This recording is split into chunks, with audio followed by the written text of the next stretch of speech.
Hi ಸ್ನೇಹಿತರೆ, job ಲರ್ಸ್ Kannada YouTube ಚಾನಲ್ಗೆ ನಿಮಗೆ ಸ್ವಾಗತ.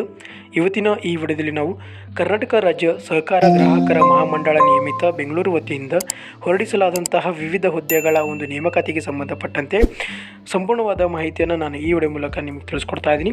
ಮೊದಲನೇದಾಗಿ ನೇಮಕಾತಿ ಪ್ರಕಟಣೆ ನೋಡಿ. ಕರ್ನಾಟಕ ರಾಜ್ಯ ಸಹಕಾರ ಗ್ರಾಹಕರ ಮಹಾಮಂಡಳ ಬೆಂಗಳೂರು ಈ ಸಂಸ್ಥೆಯಲ್ಲಿ ಖಾಲಿ ಇರುವ ಈ ಕೆಳಕಂಡ ವಿವಿಧ ವೃಂದದ ಒಟ್ಟು 34 ಹುದ್ದೆಗಳ ನೇರ ನೇಮಕಾತಿಗಾಗಿ ಅರ್ಹ ಅಭ್ಯರ್ಥಿಗಳಿಂದ ಅರ್ಜಿಗಳನ್ನು ಆನ್ಲೈನ್ ಮುಖಾಂತರ ಆಹ್ವಾನಿಸಲಾಗಿದೆ ಅಂತ ಕೊಟ್ಟಿದ್ದಾರೆ. ಸೊ ಮೊದಲನೇದಾಗಿ ಈ ಒಂದು ಹುದ್ದೆಗಳ ನೇರ ನೇಮಕಾತಿಗೆ ಪರಿಗಣಿಸಲಾಗಿರುವ ಹುದ್ದೆಗಳ ವಿವರ, ಮೀಸಲಾತಿ ಕುರಿತು ಈ ಕೆಳಗಂಡಂತೆ ಒಂದು ಮಾಹಿತಿಯನ್ನು ಕೊಟ್ಟಿದ್ದಾರೆ. ಒಂದೊಂದಾಗಿ ನೋಡ್ತಾ ಹೋಗೋಣ. ಮೊದಲನೇದಾಗಿ ಫಾರ್ಮಸಿಸ್ಟ್ ಹುದ್ದೆ ವೇತನ ಶ್ರೇಣಿ ನೋಡಿ. 25,800ರಿಂದ 52,650 ರೂಪಾಯಿವರೆಗೂ ವೇತನವನ್ನು ಇಲ್ಲಿ ನಿಗದಿಪಡಿಸಲಾಗಿದೆ. ಒಟ್ಟು 7 ಹುದ್ದೆಗಳು ಖಾಲಿ ಇರುವಂಥದ್ದು. ಮೀಸಲಾತಿ ವರ್ಗೀಕರಣ ನೋಡಿ. ಇದು ನಾನ್ HK ಹುದ್ದೆಯಾಗಿರುವುದರಿಂದ ಸಾಮಾನ್ಯ ಅಭ್ಯರ್ಥಿಗಳಿಗೆ 3 ಹುದ್ದೆ, ಪರಿಶಿಷ್ಟ ಜಾತಿ ಪ್ರವರ್ಗ ಎ ಅಭ್ಯರ್ಥಿಗಳಿಗೆ 1 ಹುದ್ದೆ, ಪರಿಶಿಷ್ಟ ಪಂಗಡ ಅಭ್ಯರ್ಥಿಗಳಿಗೆ 1 ಹುದ್ದೆ, ಪ್ರವರ್ಗ 1 ಅಭ್ಯರ್ಥಿಗಳಿಗೆ 1 ಹುದ್ದೆ, ಪ್ರವರ್ಗ 2A ಅಭ್ಯರ್ಥಿಗಳಿಗೆ 1 ಹುದ್ದೆ. ಒಟ್ಟು ಫಾರ್ಮಸಿಸ್ಟ್ ಹುದ್ದೆಗಳು 7 ಹುದ್ದೆಗಳು ಖಾಲಿ ಇರುವಂಥದ್ದು ನಾನ್ HK ವೃಂದದಲ್ಲಿ. ನಂತರ ಪ್ರಥಮ ದರ್ಜೆ ಗುಮಾಸ್ತರರು ಈ ಒಂದು ಹುದ್ದೆಗೆ ನಿಗದಿಪಡಿಸಲಾದಂಥ ವೇತನ ಶ್ರೇಣಿ ನೋಡೋದಾದರೆ 21,400ರಿಂದ 45,300ವರೆಗೂ ವೇತನವನ್ನು ಇಲ್ಲಿ ನಿಗದಿಪಡಿಸಲಾಗಿದೆ. ಒಟ್ಟು 10 ಹುದ್ದೆಗಳು ಖಾಲಿ ಇರುವಂಥದ್ದು. ರಾಜ್ಯ ಮಟ್ಟದ ಉಳಿಕೆ ವೃಂದದ ಹುದ್ದೆಗಳಾಗಿರ್ತವೆ ಇವು.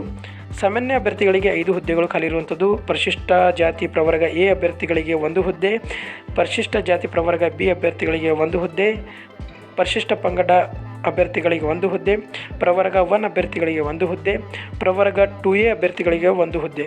ಒಟ್ಟು ಪ್ರಥಮ ದರ್ಜೆ ಗುಮಾಸ್ತರರು ರಾಜ್ಯ ಮಟ್ಟದ ಉಳಿಕೆ ವೃಂದದಲ್ಲಿ ಒಟ್ಟು 10 ಹುದ್ದೆಗಳು ಖಾಲಿ ಇರುವಂಥದ್ದು. ನಂತರ ವಿಕ್ರಯ ಸಹಾಯಕರು ಈ ಒಂದು ಹುದ್ದೆಗೆ ನಿಗದಿಪಡಿಸಲಾದಂಥ ವೇತನ ಶ್ರೇಣಿ ನೋಡೋದಾದರೆ 19,950ರಿಂದ 37,900ವರೆಗೂ ವೇತನವನ್ನು ಇಲ್ಲಿ ನಿಗದಿಪಡಿಸಲಾಗಿದೆ. ರಾಜ್ಯ ಮಟ್ಟದ ಉಳಿಕೆ ವೃಂದದಲ್ಲಿ ಒಟ್ಟು 16 ಹುದ್ದೆಗಳು ಖಾಲಿ ಇರುವಂಥದ್ದು. ಅಂದರೆ ನಾನ್ HKಯಲ್ಲಿ ಒಟ್ಟು 16 ಹುದ್ದೆಗಳು ಖಾಲಿ ಇರುವಂಥದ್ದು. ಸಾಮಾನ್ಯ ಅಭ್ಯರ್ಥಿಗಳಿಗೆ 8 ಹುದ್ದೆ, ಪರಿಶಿಷ್ಟ ಜಾತಿ ಪ್ರವರ್ಗ ಎ ಅಭ್ಯರ್ಥಿಗಳಿಗೆ 1 ಹುದ್ದೆ, ಪರಿಶಿಷ್ಟ ಜಾತಿ ಪ್ರವರ್ಗ ಬಿ ಅಭ್ಯರ್ಥಿಗಳಿಗೆ 1 ಹುದ್ದೆ, ಪರಿಶಿಷ್ಟ ಜಾತಿ ಪ್ರವರ್ಗ ಸಿ ಅಭ್ಯರ್ಥಿಗಳಿಗೆ 1 ಹುದ್ದೆ, ಪರಿಶಿಷ್ಟ ಪಂಗಡ ಅಭ್ಯರ್ಥಿಗಳಿಗೆ 1 ಹುದ್ದೆ, ಪ್ರವರ್ಗ 1 ಅಭ್ಯರ್ಥಿಗಳಿಗೆ 1 ಹುದ್ದೆ, ಪ್ರವರ್ಗ 2A ಅಭ್ಯರ್ಥಿಗಳಿಗೆ 2 ಹುದ್ದೆ ಮತ್ತು ಪ್ರವರ್ಗ 2B ಅಭ್ಯರ್ಥಿಗಳಿಗೆ 1 ಹುದ್ದೆ. ಒಟ್ಟು ನಾನ್ HKಯಲ್ಲಿ 16 ಹುದ್ದೆಗಳು ಖಾಲಿ ಇರುವಂಥದ್ದು ಇಲ್ಲಿ ಗಮನಿಸಬಹುದು. ನಂತರ ಇದೇ ಒಂದು ವಿಕ್ರಯ ಸಹಾಯಕರು ಹುದ್ದೆಯಲ್ಲಿ ರಾಜ್ಯ ಮಟ್ಟದ ಕಲ್ಯಾಣ ಕರ್ನಾಟಕ ವೃಂದದ ಅಂದರೆ 371J ಮೀಸಲಿರುವ ಹುದ್ದೆಗಳ ಸಂಖ್ಯೆ ಒಟ್ಟು 1 ಹುದ್ದೆ ಖಾಲಿ ಇರುವಂಥದ್ದು. ನಂತರ ಇಲ್ಲಿ ನೋಡಿ, ಮಹಿಳೆ ಅಥವಾ ಗ್ರಾಮೀಣ ಅಭ್ಯರ್ಥಿಗಳಿಗೆ ಮೀಸಲಿರಿಸಿದ ರಿಕ್ತ ಸ್ಥಾನಗಳಿಗೆ ಅರ್ಹ ಅಭ್ಯರ್ಥಿಗಳು ಲಭ್ಯವಾಗದಿದ್ದಲ್ಲಿ ಅಂತಹ ರಿಕ್ತ ಸ್ಥಾನಗಳನ್ನು ಆಯಾ ವರ್ಗಕ್ಕೆ ಸೇರಿದ ಇತರೆ ಅಭ್ಯರ್ಥಿಗಳಿಂದ ಭರ್ತಿ ಮಾಡಲಾಗುವುದು ಅಂತ ಕೊಟ್ಟಿದ್ದಾರೆ. ನಂತರ ಈ ಒಂದು ಹುದ್ದೆಗಳಿಗೆ ನಿಗದಿಪಡಿಸಲಾದಂಥ ವಿದ್ಯಾರ್ಹತೆ ನೋಡೋದಾದರೆ ಫಾರ್ಮಸಿಸ್ಟ್ ಹುದ್ದೆ ವಿದ್ಯಾರ್ಹತೆ ನೋಡೋಣ. ಮೊದಲನೇದಾಗಿ ಸರ್ಕಾರದ ಅಧಿಕೃತ ಸಂಸ್ಥೆಯಿಂದ ಡಿಪ್ಲೊಮಾ ಇನ್ ಫಾರ್ಮಸಿ ಪರೀಕ್ಷೆಯಲ್ಲಿ ತೇರ್ಗಡೆಯಾಗಿರಬೇಕು. ಕಂಪ್ಯೂಟರ್ ಆಪರೇಷನ್ ಮತ್ತು ಅಪ್ಲಿಕೇಶನ್ನಲ್ಲಿ ಜ್ಞಾನವನ್ನು ಹೊಂದಿರಬೇಕು. ಕನ್ನಡವನ್ನು ಓದುವ ಸಾಮರ್ಥ್ಯದ ಜೊತೆಗೆ ಕನ್ನಡ ಜ್ಞಾನ, ಬರೆಯುವಿಕೆ, ಕನ್ನಡವನ್ನು ಸ್ಪಷ್ಟವಾಗಿ ಅಥವಾ ಸ್ವಚ್ಛವಾಗಿ ಮಾತಾಡಬೇಕು ಮತ್ತು ಅರ್ಥ ಮಾಡಿಕೊಳ್ಳಬೇಕಂತ ಕೊಟ್ಟಿದ್ದಾರೆ. ನಂತರ ಪ್ರಥಮ ದರ್ಜೆ ಗುಮಾಸ್ತರರು ಈ ಒಂದು ಹುದ್ದೆಗೆ ನಿಗದಿಪಡಿಸಲಾದಂಥ ವಿದ್ಯಾರ್ಹತೆ ನೋಡೋದಾದರೆ ಭಾರತದ ಕಾನೂನಿನಡಿಯಲ್ಲಿ ಸ್ಥಾಪನೆಯಾದ ವಿಶ್ವವಿದ್ಯಾಲಯದಿಂದ ಯಾವುದೇ ಪದವಿಯಲ್ಲಿ ತೇರ್ಗಡೆಯಾಗಿರಬೇಕು. ಅಂದರೆ ಎನಿ ಡಿಗ್ರಿ ಪಾಸ್ ಆಗಿದ್ದರೂ ಕೂಡ ನೀವು ಈ ಒಂದು ಹುದ್ದೆಗೆ ಅರ್ಜಿಯನ್ನು ಸಲ್ಲಿಸಬಹುದಾಗಿರುತ್ತೆ. ಮತ್ತು ಕಂಪ್ಯೂಟರ್ ಆಪರೇಷನ್ ಮತ್ತು ಅಪ್ಲಿಕೇಶನ್ನಲ್ಲಿ ಜ್ಞಾನ ಹೊಂದಿರಬೇಕು. ಕನ್ನಡವನ್ನು ಓದುವ ಸಾಮರ್ಥ್ಯದ ಜೊತೆಗೆ ಕನ್ನಡ ಜ್ಞಾನ, ಬರೆಯುವಿಕೆ, ಕನ್ನಡವನ್ನು ಸ್ವಚ್ಛವಾಗಿ ಮಾತಾಡಬೇಕು ಮತ್ತು ಅರ್ಥ ಮಾಡಿಕೊಳ್ಳಬೇಕಂತ ಕೊಟ್ಟಿದ್ದಾರೆ. ನಂತರ ವಿಕ್ರಯ ಸಹಾಯಕರು ಈ ಹುದ್ದೆಗೆ ನಿಗದಿಪಡಿಸಲಾದಂಥ ವಿದ್ಯಾರ್ಹತೆ ನೋಡೋದಾದರೆ ದ್ವಿತೀಯ PUCಯಲ್ಲಿ ತೇರ್ಗಡೆಯಾಗಿರಬೇಕು. ಕಂಪ್ಯೂಟರ್ ಆಪರೇಷನ್ ಮತ್ತು ಅಪ್ಲಿಕೇಶನ್ನಲ್ಲಿ ಜ್ಞಾನ ಹೊಂದಿರಬೇಕು. ಕನ್ನಡವನ್ನು ಓದುವ ಸಾಮರ್ಥ್ಯದ ಜೊತೆಗೆ ಕನ್ನಡ ಜ್ಞಾನ, ಬರೆಯುವಿಕೆ, ಕನ್ನಡವನ್ನು ಸ್ವಚ್ಛವಾಗಿ ಮಾತಾಡಬೇಕು ಮತ್ತು ಅರ್ಥ ಮಾಡಿಕೊಳ್ಳಬೇಕಂತ ಕೊಟ್ಟಿದ್ದಾರೆ. ನಂತರ ಈ ಒಂದು ಹುದ್ದೆಗೆ ನಿಗದಿಪಡಿಸಲಾದಂಥ ವಯೋಮಿತಿ ನೋಡೋದಾದರೆ ಅರ್ಜಿಗಳನ್ನು ಸಲ್ಲಿಸಲು ನಿಗದಿಪಡಿಸಿದ ಕೊನೆಯ ದಿನಾಂಕದಂದು ಅಭ್ಯರ್ಥಿಗಳು ಈ ಕೆಳಕಂಡ ಕನಿಷ್ಠ ವಯೋಮಿತಿಯನ್ನು ಹೊಂದಿರಬೇಕು ಹಾಗೂ ನಿಗದಿತ ಗರಿಷ್ಠ ವಯೋಮಿತಿಯನ್ನು ಮೀರಿರಬಾರದು ಅಂತ ಕೊಟ್ಟಿದ್ದಾರೆ. ವರ್ಗೀಕರಣ ವಿವರ ನೋಡಿ. ಸಾಮಾನ್ಯ ವರ್ಗ ಕನಿಷ್ಠ ವಯೋಮಿತಿ 18 ವರ್ಷ ತುಂಬಿರಬೇಕು. ಗರಿಷ್ಠ ವಯೋಮಿತಿ 3 ವರ್ಷಗಳ ವಯೋಮಿತಿ ಸಲ್ಲಿಕೆ ಸೇರಿ ಅಂತ ಕೊಟ್ಟಿದ್ದಾರೆ. 35+3 ಅಂದರೆ 38 ವರ್ಷಗಳ ಮೀರಿರಬಾರ್ದು. ಪ್ರವರ್ಗ 2A, ಪ್ರವರ್ಗ 2B, ಪ್ರವರ್ಗ 3A ಮತ್ತು ಪ್ರವರ್ಗ 3B ಅಭ್ಯರ್ಥಿಗಳಿಗೆ ಕನಿಷ್ಠ 18 ವರ್ಷ ತುಂಬಿರಬೇಕು ಮತ್ತು ಗರಿಷ್ಠ 41 ವರ್ಷಗಳು ಮೀರಿರಬಾರದು. ಪರಿಶಿಷ್ಟ ಜಾತಿ ಪ್ರವರ್ಗ ಎ, ಪ್ರವರ್ಗ ಬಿ, ಪ್ರವರ್ಗ ಸಿ ಮತ್ತು ಪರಿಶಿಷ್ಟ ಪಂಗಡ ಪ್ರವರ್ಗ 1 ಅಭ್ಯರ್ಥಿಗಳಿಗೆ 18 ವರ್ಷ ತುಂಬಿರಬೇಕು ಮತ್ತು 43 ವರ್ಷಗಳು ಮೀರಿರಬಾರದು ಅಂತ ಕೊಟ್ಟಿದ್ದಾರೆ.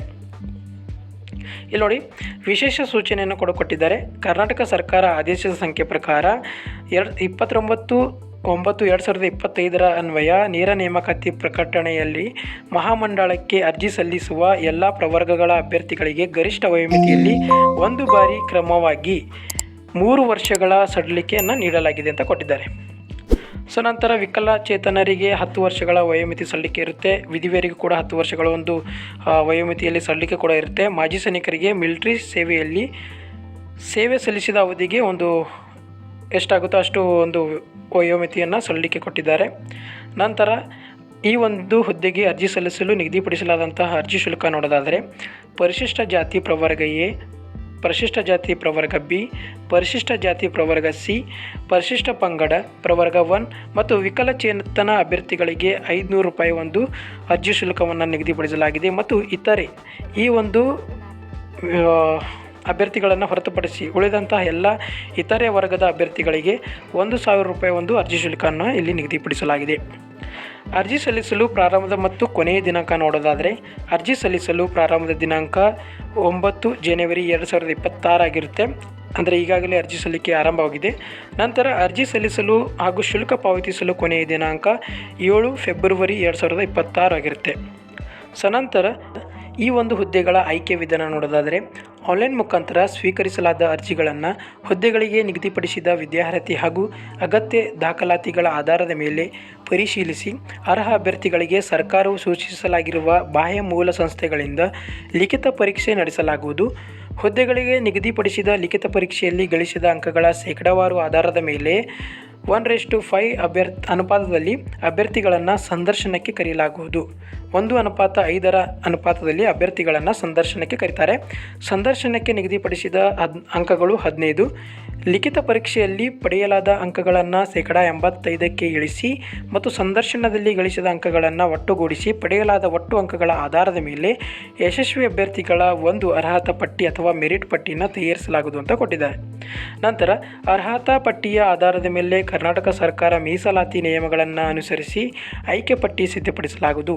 ಅಭ್ಯರ್ಥಿಗಳ ಆಯ್ಕೆ ಬಗ್ಗೆ ನೇಮಕಾತಿ ಪ್ರಾಧಿಕಾರದ ನಿರ್ಣಯ ಅಂತಿಮವಾಗಿರುತ್ತದೆ ಅಂತ ಕೊಟ್ಟಿದ್ದಾರೆ. ನಂತರ ಲಿಖಿತ ಪರೀಕ್ಷೆ ಬಗ್ಗೆ ಮಾಹಿತಿ ನೋಡೋದಾದರೆ ಈ ಕೆಳಕಂಡ ವಿಷಯಗಳ ಕುರಿತು ಫಾರ್ಮಸಿಸ್ಟ್, ಪ್ರಥಮ ದರ್ಜೆ ಸಹಾಯಕರು ಮತ್ತು ವಿಕ್ರಯ ಸಹಾಯಕರು ಹುದ್ದೆಗಳಿಗೆ ಲಿಖಿತ ಪರೀಕ್ಷೆ ನಡೆಸಲಾಗುವುದು. ಪ್ರಶ್ನೆ ಪತ್ರಿಕೆಯ ಒಂದು ಸಿಲೆಬಸ್ ಕೊಟ್ಟಿದ್ದಾರೆ ನೋಡಿ.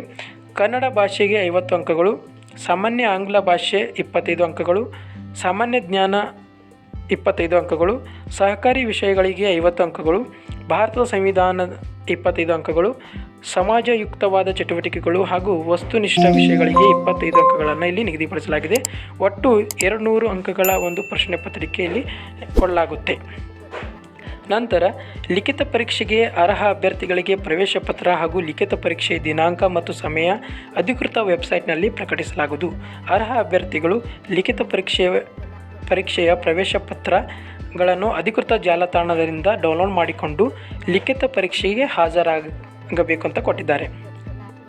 ಸೊ ಇದಿಷ್ಟು ಕರ್ನಾಟಕ ರಾಜ್ಯ ಸಹಕಾರ ಗ್ರಾಹಕರ ಮಹಾಮಂಡಳ ನಿಮಿತ್ತ ಬೆಂಗಳೂರು ವತಿಯಿಂದ ಹೊರಡಿಸಲಾದಂತಹ ಒಟ್ಟು 34 ಹುದ್ದೆಗಳ ಒಂದು ನೇಮಕಾತಿಗೆ ಸಂಬಂಧಪಟ್ಟಂತೆ ಸಂಪೂರ್ಣವಾದ ಮಾಹಿತಿಯಾಗಿದ್ದು, ಈ ವಿಡಿಯೋ ನಿಮಗೇನಾದರೂ ಇಷ್ಟವಾದಲ್ಲಿ ದಯವಿಟ್ಟು ಲೈಕ್ ಮಾಡಿ, ಶೇರ್ ಮಾಡಿ ಮತ್ತು ಸಬ್ಸ್ಕ್ರೈಬ್ ಮಾಡ್ಕೊಳ್ಳಿ ಅಂತ ಹೇಳ್ತಾ ಇಲ್ಲಿಗೆ ಈ ವಿಡಿಯೋನ ಎಂಡ್ ಮಾಡ್ತಾ ಇದ್ದೀನಿ.